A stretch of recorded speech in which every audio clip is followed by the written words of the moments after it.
Sebagai mahasiswa farmasi pertama dalam tim, saya bertugas melakukan kajian farmakoterapi yang mendalam terhadap seluruh obat yang direncanakan untuk Bapak Hendra. Saya akan menelaah kesesuaian pemilihan obat berdasarkan profil pasien, termasuk usia, kondisi klinis, komorbiditas, dan juga fungsi organnya. Salah satu obat yang akan diberikan untuk Bapak Hendra adalah Ramipril yang bertugas sebagai ACE inhibitor, di mana ACE inhibitor ini perlu dikaji secara khusus terutama pada potensi peningkatan kadar kalium darahnya atau hiperkalemia dan risiko batuk kering yang sering menjadi alasan penghentian obat oleh pasien. Saya juga akan menelaah interaksi antar obat, khususnya kombinasi antihipertensi dengan statin dan kemungkinan penambahan obat di kemudian hari. Salah satu perhatian utama dalam kasus ini adalah pada potensi interaksi antara amlodipin dan juga atorvastatin, yang dimana interaksi ini dapat meningkatkan kadar dari statin dalam darah sehingga pemantauan efek samping miopatinya itu perlu dilakukan. Hasil kajian farmakoterapi saya akan saya diskusikan bersama mahasiswa kedokteran dan akan disampaikan ke pasien oleh rekan farmasi saya. Peran saya berfokus pada rekonsiliasi obat dan pemberian edukasi kepada pasien terkait penggunaan obat yang benar. Rekonsiliasi obat dilakukan untuk memastikan tidak ada duplikasi terapi, obat yang terlewat maupun ketidaksesuaian antara obat yang pernah dikonsumsi pasien dengan obat yang baru diresepkan. Mengingat pasien mengaku sering tidak teratur minum obat antihipertensi, saya perlu mengidentifikasi penyebab ketidakpatuhan ini. Apakah karena efek samping, biaya, lupa, atau kurangnya pemahaman? Saya akan memberikan konseling obat kepada Bapak Hendra secara langsung, meliputi nama obat, fungsi, cara minum, waktu konsumsi yang tepat, efek samping yang perlu diwaspadai, dan hal-hal yang harus dihindari selama penggunaan obat. Misalnya, pantangan makanan tertentu bagi penggunaan statin. Saya juga akan membantu menyiapkan pill organizer atau jadwal minum obat sederhana agar pasien lebih mudah mengikuti regimen terapinya. Sebagai mahasiswa fisioterapi, saya berperan dalam merancang program latihan fisik yang aman dan juga terstruktur untuk Pak Hendra. Tentunya dengan mempertimbangkan adanya hipertensi yang tidak terkontrol, adanya LVH ringan, serta kebiasaan sedentari yang sudah lama dimilikinya. Penting untuk kita ketahui bahwa latihan fisik yang tepat justru dapat menjadi salah satu modalitas non-farmakologi yang efektif dalam menurunkan tekanan darah pada pasien hipertensi, di mana saya akan merekomendasikan latihan fisik berupa aerobik dengan intensitas ringan sampai sedang yang dapat dilakukan 20-30 menit per sesi. Latihannya dapat berupa jalan kaki maupun bersepeda statis yang dapat dilakukan 3-5 kali dalam 1 minggu. Sebelum memulai program latihan, saya akan memastikan dulu bahwa tekanan darah pasien sudah berada dalam kisaran yang lebih aman. Dan saya akan memberitahu pasien bagaimana cara memantau denyut nadi secara mandiri dan juga tanda-tanda yang perlu diwaspadai atau tanda-tanda yang mengharuskan pasien untuk menghentikan program latihan secara sementara. Dan program latihan ini akan ditingkatkan secara bertahap sesuai dengan toleransi dari pasien sendiri. Siswa kedokteran gigi, saya memiliki peran penting yang seringkali kurang disadari dalam kasus hipertensi. Masalah periodontal seperti yang dialami Bapak Hendra, yaitu gusi yang sering berdarah, itu perlu mendapatkan perhatian serius karena penelitian itu menunjukkan adanya hubungan dua arah antara penyakit periodontal dan juga penyakit hipertensi. Inflamasi kronis ini dari penyakit periodontal itu dapat memperburuk kontrol tekanan darah melalui jalur sitokin inflamasi sistemik. Saya akan melakukan pemeriksaan rongga mulut untuk menilai kondisi periodontal pasien, termasuk adanya plak, karang gigi, kedalaman poket periodontal, dan juga mobilitas gigi. Apabila ditemukan periodontitis aktif, saya akan merekomendasikan perawatan scaling dan root planning sebagai tindakan prioritas. Selain itu juga, saya juga perlu memastikan bahwa seluruh prosedur gigi yang dilakukan pada pasien hipertensi itu memperhatikan aspek keselamatan, termasuk penggunaan anestesi lokal tanpa epinefrin atau dengan konsentrasi epinefrin yang terbatas, serta juga memastikan tekanan darah dalam batas aman sebelum tindakan invasif dilakukan. Saya akan berkoordinasi dengan mahasiswa kedokteran umum dan farmasi juga untuk pemantauan tersebut. Sebagai mahasiswa kedokteran umum yang pertama berinteraksi dengan pasien, saya bertugas melakukan anamnesis secara menyeluruh dengan sistematis. Anamnesis mencakup kelan utama, riwayat penyakit sekarang, riwayat penyakit dahulu, riwayat penyakit keluarga, riwayat sosial dan kebiasaan hidup, serta riwayat penggunaan obat. Dari proses anamnesis, saya mendapatkan informasi bahwa Bapak Hendra mengalami sakit kepala berat 3 hari terakhir, nyeri tengkuk, dan kadang-kadang kelihatan kabur, yang secara klinis mengarah pada hipertensi tidak terkontrol. Saya juga melakukan pemeriksaan fisik dasar meliputi pengukuran tekanan darah kepada lengan, auskultasi jantung paru, palpasi abdomen, serta pemeriksaan refleks neurologi. Hasil pemeriksaan saya laporkan kepada tim agar dapat dilanjutkan dengan penegakan diagnosis oleh rekan saya. Berdasarkan data anamnesis dan pemeriksaan fisik dari rekan saya bertugas menegakkan diagnosis kerja dan menilai komorbiditas yang dimiliki pasien. Diagnosis utama yang saya tegakkan adalah hipertensi derajat 2 dengan tekanan darah 180/110 mmHg. Selain itu, terdapat komorbiditas yang perlu diperhatikan, yaitu dislipidemia dengan kolesterol total 240 mg per dl dan LDL 165 mg per dl. Gula darah puasa 118 mg per dl, di mana ini mengarah pada prediabetes, serta left ventricular hypertrophy berdasarkan EKG. Penegakan diagnosis yang tepat dalam kasus ini sangat krusial, karena Bapak Hendra memiliki banyak faktor risiko yang perlu ditangani secara bersamaan. Saya akan mendokumentasikan seluruh diagnosis kerja dan menyampaikannya kepada tim, khususnya kepada rekan yang akan merencanakan tata laksana farmakologis. Sebagai seorang mahasiswa kedokteran umum, saya bertanggung jawab melakukan penilaian kondisi klinis pasien secara menyeluruh, menetapkan diagnosis kerja, dan komplikasi yang mungkin saja terjadi, serta menyusun tata laksana medis utama sesuai dengan pedoman penata laksanaan diabetes mellitus tipe 2. Saya juga berperan dalam menyusun peresepan yang rasional, termasuk mengevaluasi kepatuhan pasien terhadap terapi, mempertimbangkan penyesuaian regimen obat apabila diperlukan, serta memberikan edukasi mengenai pentingnya kepatuhan minum obat, pengendalian standar glukosa darah, dan perawatan luka diabetik. Selain itu juga saya akan berkolaborasi dengan tenaga kesehatan lain seperti apoteker, ahli gizi, perawat, psikolog, dan juga fisioterapis untuk memastikan pasien memperoleh pelayanan yang komprehensif, terpusat pada pasien, serta mampu meningkatkan kualitas hidup dan mencegah komplikasi lebih lanjut. Sebagai mahasiswa kedokteran umum, peran saya adalah menilai dan merencanakan manajemen komplikasi kardiovaskular kepada Bapak Hendra, khususnya yang berkaitan dengan temuan LVH ringan dan faktor risiko tinggi stroke yang ia miliki mengingat riwayat ayahnya.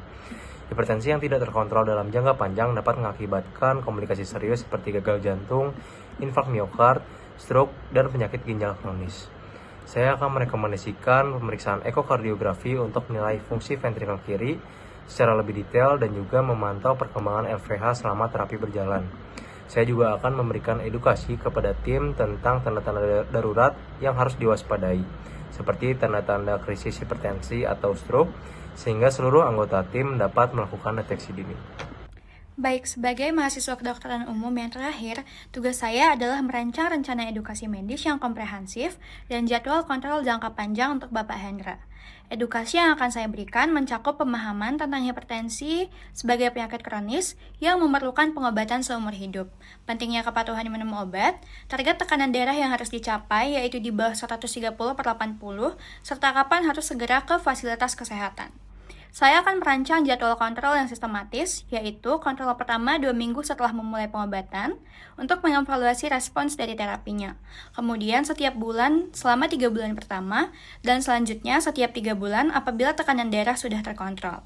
Saya juga akan berkoordinasi dengan tim psikologi agar edukasi yang saya berikan selaras dengan pendekatan motivasional yang mereka lakukan.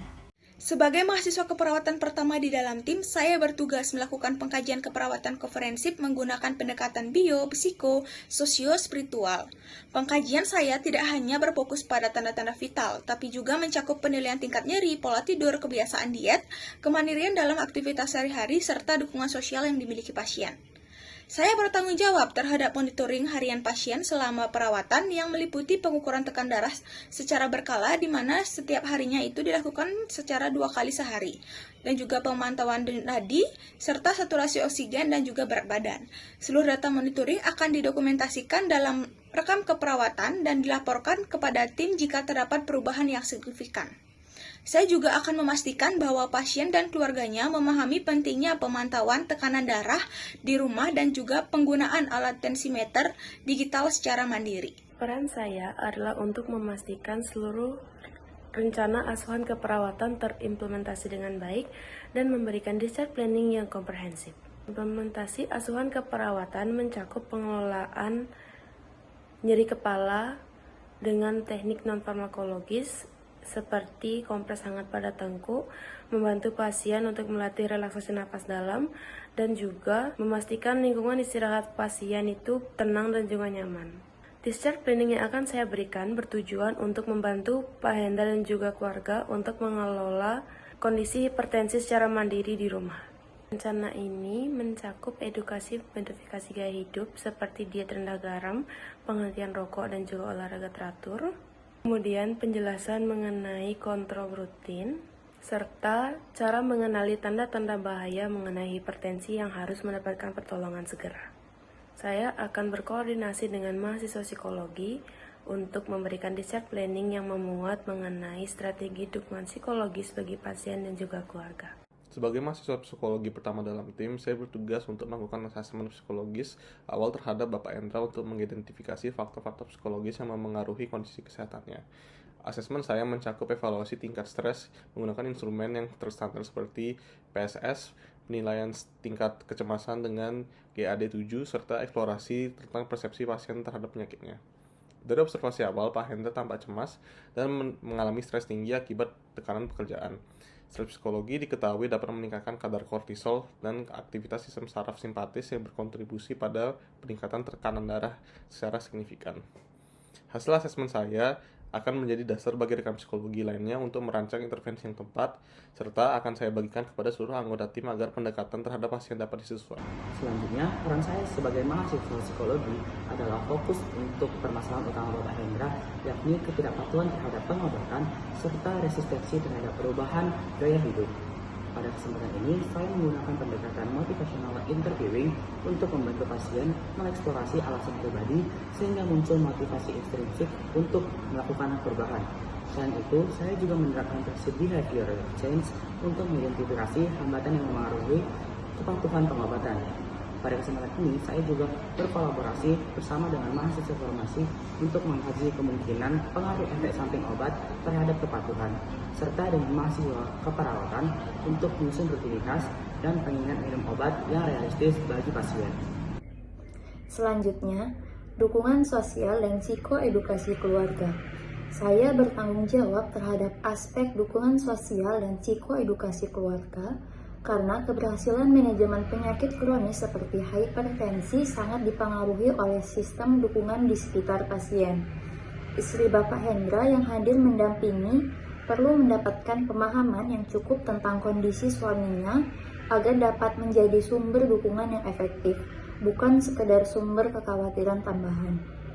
Saya akan mengadakan sesi psikoedukasi keluarga yang mencakup penjelasan tentang hipertensi dalam bahasa yang mudah dipahami, cara mendukung kepatuhan pengobatan tanpa terkesan mengontrol, manajemen stres sederhana yang bisa dilakukan bersama di rumah, serta cara mengenali tanda-tanda kegawat daruratan.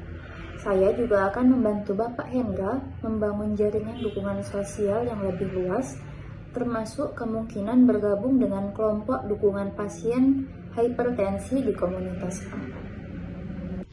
Baik, peran saya sebagai mahasiswa kesehatan masyarakat adalah menyusun strategi promosi kesehatan yang tidak hanya menyasar Bapak Hendra, tetapi juga menyasar keluarganya serta komunitasnya.